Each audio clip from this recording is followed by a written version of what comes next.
So hello friends, welcome to my channel. आज का जो हमारा क्वेश्चन है वो इंटीग्रेशन का है, यहाँ पे इंडेफिनेट इंटीग्रेशन का। तो यहाँ पे इंटीग्रेट करना है, ये आपके पास क्वेश्चन है cos 2x upon sin square x into cos square x। ठीक है।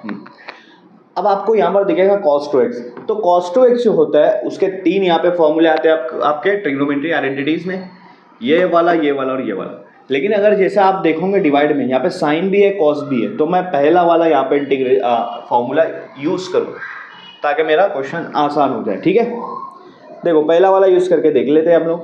cos 2x की जगह पर लिख दूंगा मैं cos square x minus sine square x, और नीचे cos स्क्वायर x अरे साइन स्क्वायर x है मल्टीप्लाई cos स्क्वायर x है और dx है।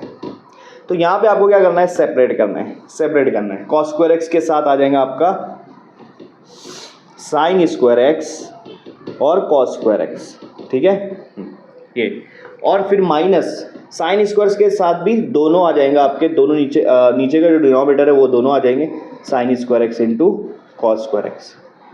क्योंकि इस तरह से हम लोग डिनोमिनेटर को सेपरेट कर सकते थे, हमने पहले ही पढ़ा है स्कूल में। ये dx हो गया। ठीक है, अगर आप देखोगे यहाँ cos स्क्वायर एक्स और cos स्क्वायर एक्स कैंसिल हो जा रहा है, तो इंटीग्रेशन क्या बनेगा आपका, देखो यहाँ बचेगा 1 और नीचे बचेगा साइन स्क्वायर एक्स माइनस, यहाँ पे साइन और साइन कैंसिल हो जा रहा है, तो यहाँ बचेगा 1 और नीचे बचेगा cos स्क्वायर एक्स, और ये बन जा रहा है आपका dx यहाँ पे। अब मैं क्या करूँगा, दोनों को सेपरेट कर दूंगा, दोनों को सेपरेट इंटीग्रेशन लगा दूंगा। तो पहला आपका आ जाएगा यहाँ पे 1 upon sine square x, 1 upon sine क्या होता है आपका, कोसेक होता है, तो यहाँ हो जाएगा कोसेक स्क्वायर एक्स, dx उसके साथ आ जाएगा, फिर माइनस, फिर इसे इंटीग्रेशन 1 अपॉन कॉस होता है सेक, तो कॉस स्क्वायर है इसलिए सेक स्क्वायर एक्स हो जाएगा यहाँ पे dx। ठीक है, इंटीग्रेट लगा दो यहाँ पे।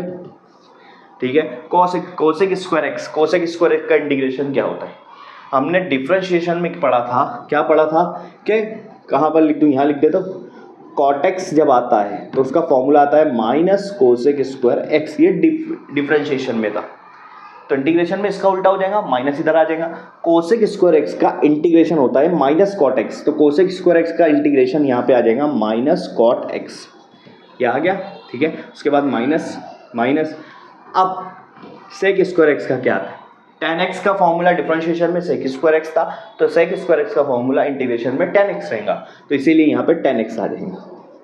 और आगे प्लस सी इंडेफिनेट इंटीग्रेशन का कांस्टेंट यहाँ पे आ जाएगा। तो आपका आंसर आएगा minus cot X minus tan x plus सी।